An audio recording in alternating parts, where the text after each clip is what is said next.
नमस्कार दोस्तों, आपका अपना चैनल हिंदी जंक्शन पर स्वागत है। मैं परवेश कुमार सिन्हा आज आप लोगों के लिए एक और महत्वपूर्ण टॉपिक लेकर उपस्थित हुआ हूं, महत्वपूर्ण वीडियो लेकर उपस्थित हुआ हूं। अगर आप नए हैं तो चैनल को सब्सक्राइब कर दें, बेल आइकन को दबा दें ताकि मेरे आने वाले वीडियो का नोटिफिकेशन आपको मिलता रहे। दोस्तों, जैसा कि आप सभी को पता है कि हम लोग बीपीएससी 4.0 जो वैकेंसी आने वाली है उसी की तैयारी कर रहे हैं। तो उसी से संबंधित एक आज और विशेष टॉपिक को देखने वाले हैं, एक और लेक्चर को देखने वाले हैं। तो आप लोग वीडियो के अंत तक बने रहिएगा और इसको अच्छे से देखिएगा। और एमसीक्यू को कितना आप सही करते हैं 10 में, वो अंत में कमेंट करके बताइएगा। दोस्तों, इसमें हम कुछ विशेष टॉपिक को देखने वाले हैं, तो आप लोग के लिए ये जो है खास हो जाता है। बिहार से संबंधित या बिहार के बाहर से संबंधित हिंदी से संबंधित जो भी कंपटीशन एग्जाम है उसके लिए भी ये खास हो जाता है। तो आप वीडियो के अंत तक बने रहिएगा। तो चलिए देखते हैं आज के टॉपिक में क्या देखने वाले हैं। तो जैसा कि देख रहे हैं आप, बिहार के प्रमुख साहित्यकार, यानी बिहार के जो प्रमुख साहित्यकार हैं और उनकी जो रचनाएं हैं, यानी बिहार के जो प्रमुख साहित्यकार हैं उससे संबंधित जो महत्वपूर्ण बातें हैं उसको हम इस वीडियो में देखने वाले हैं। ये लेक्चर 40 है, इससे पहले 1 से 39 तक करवा दिया गया है। अगर आप नहीं देखें तो वीडियो के डिस्क्रिप्शन में प्लेलिस्ट का जो है लिंक लगा हुआ है, वहाँ से देख सकते हैं। साथ ही जो प्रैक्टिस सेट करवाया गया है 28, उसका भी लिंक लगा हुआ है डिस्क्रिप्शन में, और जो प्रीवियस सेट हुआ है उसका भी लगा हुआ है। तो इन सारी चीज़ों से जुड़ करके अपनी तैयारी को बेहतर कर सकते हैं। चीज़ों को 2-3-4 बार देखिए ताकि स्पष्ट हो सके। तो अगर आप बीपीएससी 4.0 टीजीटी पीजीटी यानी 6 से लेकर 12 तक हिंदी विषय के किसी भी वर्ग की तैयारी कर रहे हैं तो ये वीडियो जो है आपके लिए खास होने वाला है, क्योंकि आप ही को केंद्र में रखकर इसे बनाया गया है। इस वीडियो में हम बिहार के प्रमुख साहित्यकार व उनके रचनाओं के बारे में जानेंगे, उनके जन्म के बारे में जानेंगे कि कब जन्म हुआ, कहाँ हुआ, इस सारे चीज़ों को देखने वाले हैं। तो अपने आप में ये जो टॉपिक है काफ़ी महत्वपूर्ण हो जाता है और यहाँ से भी प्रश्न पूछे जाते हैं जिसको हम इसमें समाहित किए हैं। तो इस दृष्टि से ये काफ़ी महत्वपूर्ण हो जाता है। तो अगर आप किसी भी स्टेट का पीजीटी टीजीटी या स्टेट या फिर केवीएस ईएमआरएस का तैयारी कर रहे हैं तो उसके लिए भी महत्वपूर्ण है, क्योंकि साहित्यकार को आपको पढ़ना होता है जो कि अंदर से प्रश्न पूछता है। तो महान साहित्यकार हैं तो इनसे प्रश्न पूछा जा सकता है। तो ये जो है आपके लिए काफ़ी महत्वपूर्ण है। तो इसको अच्छे से देखिएगा और अंत में जो 10 एमसीक्यू है उसमें कितना सही होता है कमेंट करके बताइएगा। अगर आप बीपीएससी 4.0 का नोट्स, प्रैक्टिस सेट और प्रीवियस सेट पाना चाहते हैं तो हमारे नंबर 72 61 81 5307, इस पे 249 रुपये आप पेमेंट कीजिए किसी भी माध्यम से और उसका स्क्रीनशॉट लेकर हमें व्हाट्सएप कर दीजिए। तो हम इधर से आपको जो है पीडीएफ प्रोवाइड करवा देंगे। और स्टेट के लिए आपको 199 रुपया इसी नंबर पे पेमेंट करना है और स्क्रीनशॉट भेज देना है, तो इधर से हम आपको नोट्स उपलब्ध करवा देंगे। अगर आप मेरा नोट्स, प्रैक्टिस सेट ये सब रखते हैं तो अलग से कोई भी पुस्तक लेने की आवश्यकता नहीं है। हिंदी की संपूर्ण तैयारी आपको करवा दी जाएगी। तो चलिए बिना देर करते हुए आज के टॉपिक को देखते हैं। तो दोस्तों, आप देख पा रहे हैं बिहार के प्रमुख साहित्यकार, यानी बिहार के प्रमुख साहित्यकारों के बारे में इस वीडियो में हम देखेंगे और उसके बारे में समझेंगे कि कौन से साहित्यकार हैं, क्या उनकी रचना है, कहाँ उनका जन्म हुआ था। तो ये जो टॉपिक है बिहार की तैयारी के लिए काफ़ी महत्वपूर्ण हो जाता है। तो चलिए इसे देखते हैं। हिंदी साहित्य के विकास में बिहार के रचनाकारों का, थोड़ा सा टाइपिंग मिस्टेक, रचनाकारों का योगदान आदिकाल से लेकर आधुनिक काल तक रहा है। कुछ प्रमुख साहित्यकार इस प्रकार हैं, यानी हिंदी के अगर विकास की बात की जाए तो आदिकाल से लेकर आधुनिक काल तक इन सारे में जो है बिहार का योगदान बहुत बड़ा रहा है। तो उन्हीं जो साहित्यकार है उसको जानेंगे। तो देखिए, सबसे पहले देखिए यहाँ साहित्यकार है, इनका जन्म स्थान है, प्रमुख रचनाएं हैं। तो सबसे पहले हम विद्यापति को देते हैं। तो इनका जन्म मिथिला मधुबनी क्षेत्र के विस्पी ग्राम में 1352 ईस्वी को हुआ था। अभी देखिए इनकी प्रमुख रचना भू परिक्रमा है, गंगा वाक्यावली है, पुरुष परीक्षा है, कीर्तिरता है, कीर्ति पताका है और विद्यापति की पदावली है। तो ये जो है इनकी प्रमुख रचनाएं हैं। इसके बाद गुरु गोविंद सिंह हैं, जिनका जन्म पटना में 1666 ईस्वी में होता है। इनकी जो रचना है जापू साहिबा, उकार उस्तति, विचित्र नाटक, चंडी चरित्र, ज्ञान प्रबोध, शास्त्र नाम मारा आदि इनकी प्रमुख रचना है। उसके बाद हेराडोम आते हैं, जिनको हिंदी साहित्य में बहुत कम लोग ही जानते हैं, बहुत कम जगह इनका चर्चा रहता है, लेकिन बिहार के रचनाकार हैं तो इनको हमको जानना जरूरी होता है। पटना के दानापुर में इनका जन्म हुआ था 1885 ईस्वी के आसपास। इनकी एकमात्र रचना थी अछूत की शिकायत, जो सरस्वती पत्रिका में प्रकाशित हुई थी। तो ये इनकी प्रमुख रचना है। और आगे हम बढ़ते हैं, देखते हैं और जो साहित्यकार हैं तो शिवपूजन सहाय जी हैं, जिनका जन्म भोजपुर जिले के उनवास गांव में 1893 ईस्वी में हुआ था। देहाती दुनिया, वे दिन वे योग, माता का आचर विभूति इनकी जो है प्रमुख रचना है। और देहाती दुनिया जो है 1926 में आई थी। इनकी जो है प्रमुख उपन्यास है, आंचलिक उपन्यास है, ये आपको ध्यान में रखने की आवश्यकता है। उसके बाद राम वृक्ष बेनीपुरी जी हैं, जिनका जन्म मुजफ्फरपुर जिले में 1899 ईस्वी में हुआ था। ये जो है प्रमुख रचना इनकी है पतितों के देश में, अम्रपाली, माटी की मूर्तें, रार तारा, गेहूं और गुलाब, मीर के पत्थर आदि।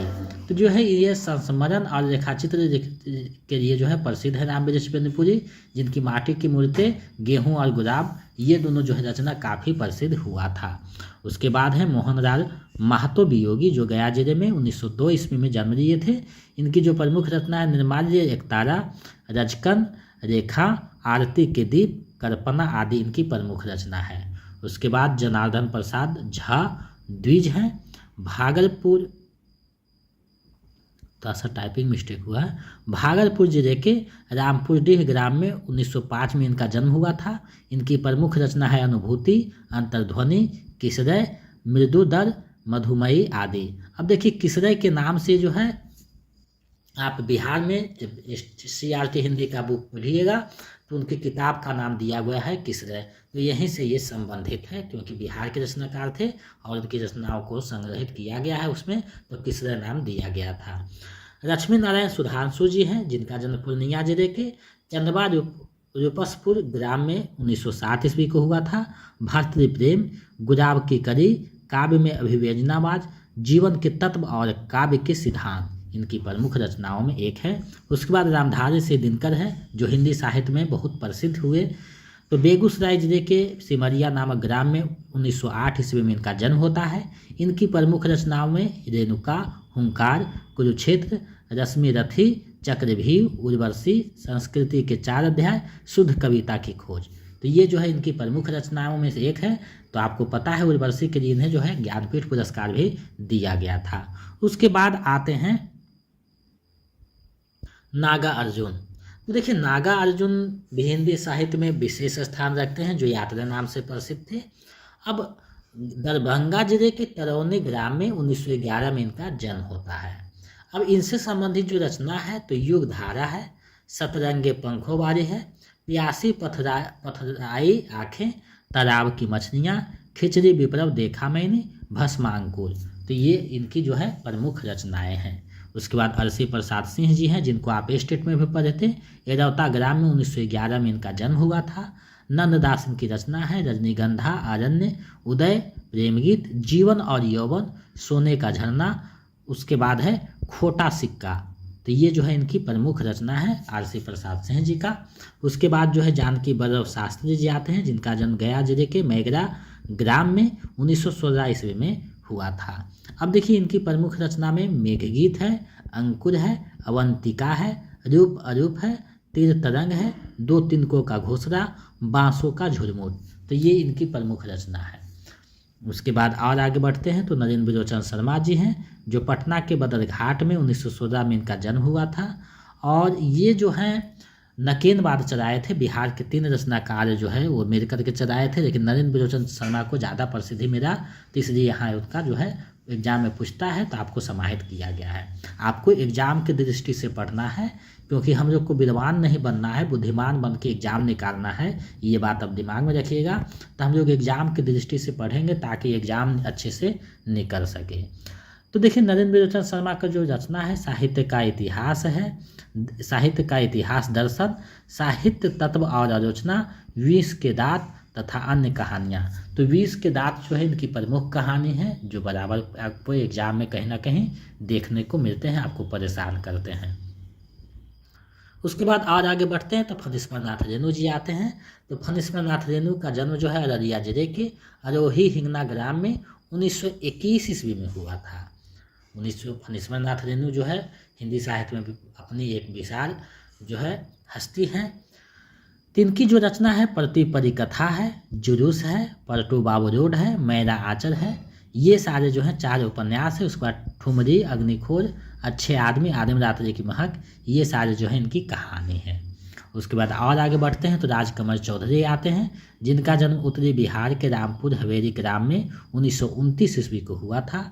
इनकी प्रमुख रचना में है मछली मरी हुई, नदी बहती थी, ताश के पत्तों का शहर, देह गाथा, अग्नि स्नान, मछली जाल, कंकावती। तो ये जो है इनकी प्रमुख रचना है। कुछ और हैं एक दो, उसको देख लेते हैं। तो रामधारी सिंह दिवाकर हैं, वहाँ दिनकर थे, और ये रामधारी सिंह दिवाकर हैं, जिनका जन्म अररिया जिले के नरपत गंग में 1945 ईस्वी को हुआ था। इनकी प्रमुख रचनाओं में क्या घर क्या परदेश, कार्य सुबह का सूरज, नए गांव में, बीच से टूटा हुआ, सरहद के पार, माटी पानी। तो माटी पानी जो है इनकी रचना है। उसके बाद अरुण कमल जी आते हैं, रोहतास जिले के नासरीगंज में 1954 में इनका जन्म हुआ था। इनकी रचना है अपनी केवल धार, सबूत, नए इलाके में, पुतले में संसार, कविता और समय। तो अरुण कमल का जो है बहुत बेहतरीन जो है आधुनिक जब साहित्यकार की बात करते हैं समकालीन साहित्य में, तो अरुण कमल का बहुत बड़ा योगदान है। उसके बाद जो है अनामिका जी हैं, जिनका जन्म मुजफ्फरपुर जिले में 1921 ईस्वी को हुआ था। इनकी जो रचना है गदरपति की चिट्ठी, बीजाक्षर, टोकरी में दिगंत, समय के शहर में, खुरदुरी हथेलियाँ, दूब और धान। तो इनकी जो है ये प्रसिद्ध रचनाएं हैं। अब देखिए कुछ महत्वपूर्ण बातें हैं इन सब से संबंधित, उसको हम लोग देख लेते हैं। तो देखिए यहाँ चर्चा किया गया, रामधारी सिंह दिनकर को उर्वशी के लिए ज्ञानपीठ पुरस्कार तथा संस्कृति के 4 अध्याय के लिए साहित्य अकादमी पुरस्कार दिया गया। अनामिका को टोकरी में दिगंत के लिए साहित्य अकादमी पुरस्कार दिया गया। अरुण कमल को नए इलाके में के लिए साहित्य अकादमी पुरस्कार दिया गया। नागार्जुन का मूल नाम बैद्यनाथ मिश्र था। उनकी मैथिली भाषा में लिखी गई कविता ऐतिहासिक रचना जो पत्रहीन या पतरही नग्नगाछ के लिए साल 1969 में साहित्य अकादमी पुरस्कार दिया गया। अब देखिए नागार्जुन को किस भाषा के लिए मिला था, तो मैथिली भाषा में रचना किए थे, उनके लिए जो है साहित्य अकादमी पुरस्कार मिला था। ये बात आपको अच्छे से पता होनी चाहिए, ध्यान में होनी चाहिए। तो ये जो है बिहार के प्रमुख रचनाकार थे, और उससे संबंधित जो महत्वपूर्ण बातें थे जो एग्जाम में पूछे जाने की संभावना है, तो उसको मैंने आप लोगों के समझ प्रस्तुत किया। तो इसको आप 1-2 बार देखिएगा। अब इससे संबंधित जो महत्वपूर्ण MCQ है उसको देख लेते हैं। तो देखिए यहाँ MCQ को देखेंगे हम लोग बारी बारी से। तो MCQ यहाँ देखिए दिया गया है। तो पहला देखिए MCQ आप लोगों के सामने है, बैद्यनाथ मिश्र किसका मूल नाम है? तो ऊपर चर्चा किया गया था, बैद्यनाथ मिश्र जो है नागार्जुन का मूल नाम है, यानी विकल्प का सही हो जाएगा। तो 5 विकल्प आपको पूछे जाएंगे एग्जाम में, जैसा कि आप सभी को पता है, तो उसी में आपको चुनना है। चलिए आगे बढ़ते हैं। अनामिका को किस पुस्तक के लिए साहित्य अकादमी पुरस्कार दिया गया? तो देखिए बीजाक्षर, टोकरी में दिगंत और समय के शहर में, तीनों जो रचनाएं हैं अनामिका जी की है। अब देखिए टोकरी में दिगंत के लिए इन्हें जो है साहित्य अकादमी पुरस्कार दिया गया, तो विकल्प ख सही हो जाएगा, टोकरी में दिगंत। तो ये विकल्प जो है विकल्प ख सही हो जाएगा। आगे बढ़ते हैं, अगले प्रश्न को देखते हैं। विद्यापति का जन्म बिहार के किस ग्राम में हुआ था? तो विद्यापति का जन्म जो है हमेशा पूछा जाता है कि विद्यापति का जन्म कहाँ हुआ था, कब हुआ था। तो विद्यापति का जो जन्म है आपको पता है विस्पी में हुआ था, यानी विकल्प ख सही हो जाएगा। अब देखिए सिमरिया में किनका जन्म हुआ था? तो रामधारी सिंह दिनकर का, और तरौनी में नागार्जुन का हुआ था। तो ये जो है आपको विकल्प दिए रहेंगे, तो डिस्टर्ब करने के लिए आपको जानते हुए जो साहित्यकार से जुड़े होते हैं उन्हीं से संबंधित प्रश्नों को पूछा जाता है, ताकि आप डिस्टर्ब हो जाए और सही को सही नहीं चुन पाएँ। तो इससे आपको बचना है। आप एग्ज़ाम में जाइएगा तो सबसे पहले प्रश्नों को अच्छे से पढ़िएगा, समझिएगा, उसके बाद जवाब देना है, क्योंकि जितनी आप चतुरता से एग्ज़ाम को क्रैक कीजिएगा, समझिएगा क्वेश्चन को, उतना अच्छा रिजल्ट आपका रहेगा। एक एक नंबर आपके लिए महत्वपूर्ण होता है। बीपीएससी में एक एक नंबर आपके लिए मायने रखता है मेरिट बनाने में, तो उसको आपको बचाना है। चलिए आगे बढ़ते हैं। हिंदी साहित्य में वियोगी उपनाम से किस कवि को जाना जाता है? तो ऊपर में चर्चा किया गया था, मोहनलाल महतो वियोगी। मोहनलाल महतो को जो है वियोगी उपनाम से जाना जाता है, तो विकल्प ग सही हो जाएगा। इसी तरह है और कुछ प्रश्न है, उसको देखते हैं। नए इलाके में पुस्तक के लिए किसे साहित्य अकादमी पुरस्कार दिया गया है? तो नए इलाके में पुस्तक के लिए अरुण कंवर को जो है साहित्य अकादमी पुरस्कार दिया गया है, विकल्प ख सही हो जाएगा। देखिए ये जो टॉपिक है खास करके बिहार में जो हिंदी से संबंधित एग्जाम होता है उसके लिए महत्वपूर्ण हो जाता है, तो उसी को देखते हुए जो है हम ये टॉपिक आपको लिए बनाए हैं, ताकि आप जो है इससे संबंधित चीज़ों को जान सके, बिहार के साहित्यकारों को जान सके। क्योंकि आप जब हिंदी पढ़िएगा तो पूछ देगा कि बिहार के 10 साहित्यकार के नाम बताइए, तो आप कंफ्यूज हो जाइएगा। तो ये जो है आपको ध्यान में रहेगा, तो आप फटाक से बोल दीजिएगा और हिंदी की जो है प्रतिष्ठा को बचाइएगा। तो इसी को भी ध्यान में रखना है और चीज़ें को समझना है। चलिए आगे बढ़ते हैं। निम्नलिखित में से किस साहित्यकार का संबंध बिहार से नहीं है? ये जो है प्रश्न पूछा गया था, निम्नलिखित में से किस साहित्यकार का संबंध बिहार से नहीं है? तो देखिए शिवपूजन सहाय का भी है और रामवृक्ष बेनीपुरी का है, लेकिन हजारी प्रसाद द्विवेदी का नहीं है, ये उत्तर प्रदेश से संबंधित है और नहीं पूछा गया है, तो विकल्प ख सही हो जाएगा। चलिए आगे बढ़ते हैं, अगले प्रश्न को देखते हैं। यात्री उपनाम से किस कवि को जाना जाता है? यात्री उपनाम से किस कवि को जाना जाता है आपको बतानी है। तो यात्री उपनाम से आपको पता है नागार्जुन को जाना जाता है, विकल्प ख सही हो जाएगा। और इनका जो है वैद्यनाथ मिश्र नाम था, ये भी आपको दिमाग में रखना है। आगे बढ़ते हैं। निम्न वे बिहार के किस साहित्यकार को ज्ञानपीठ पुरस्कार प्राप्त है? आपको प्रश्न अच्छे से पढ़ना है। निम्न में से बिहार के किस साहित्यकार को ज्ञानपीठ पुरस्कार प्राप्त है?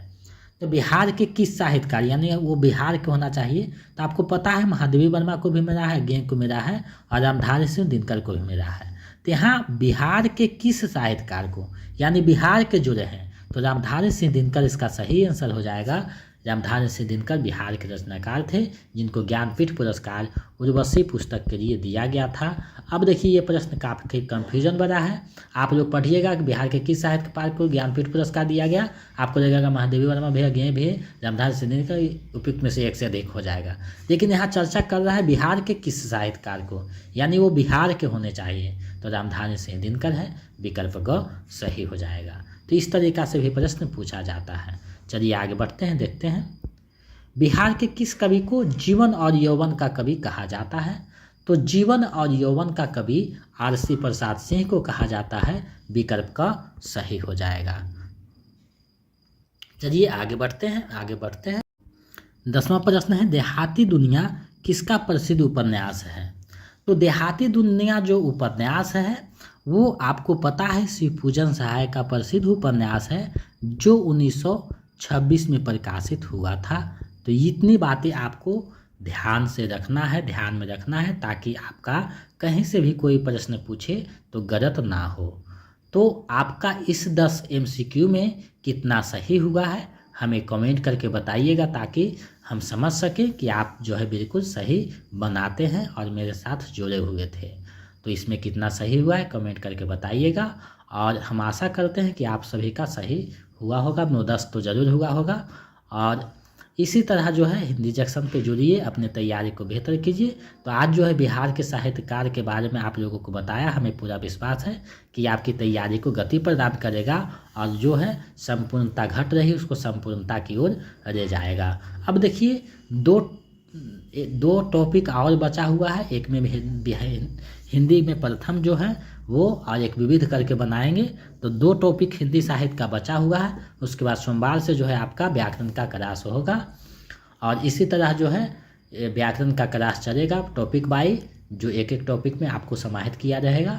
तो इन सारे चीज़ों को जो है कीजिए और 2-3 बार 4 बार रिविजन कीजिए, प्रैक्टिस सेट 2-3 4 बार बनाइए, ताकि आपका जो तैयारी है बेहतर हो सके। क्योंकि बीपीएससी छोटा एग्जाम नहीं है, इसमें आपका मेरिट बनना ही सबसे बड़ी बात होता है।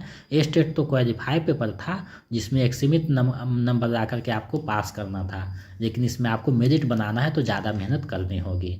तो आप मेरे चैनल पे सारे चीज़ उपलब्ध है, उसको आप देखिए, अपनी तैयारी को बेहतर कीजिए। अगर आपको बीपीएससी 4.0 का हिंदी का नोट्स और प्रैक्टिस सेट चाहिए तो मेरे नंबर है 72 61 81 53 07। इस पे आप 249 रुपया किसी भी माध्यम से पेमेंट कीजिए, गूगल पे, फ़ोनपे, पेटीएम, और उसका स्क्रीनशॉट लेकर इसी नंबर पे व्हाट्सएप कर दीजिए। तो हम इधर से आपको पीडीएफ उपलब्ध करवा देंगे और जो है आपको तैयारी के लिए सारी चीज़ दे देंगे। ए स्टेट के लिए इसी नंबर पे 199 रुपया पेमेंट करके भेज दीजिए, कोई भी पेपर है तो आपको नोट्स प्राप्त हो जाएगा। तो इन सारे चीज़ों से जुड़ करके अपने तैयारी को बेहतर कर सकते हैं।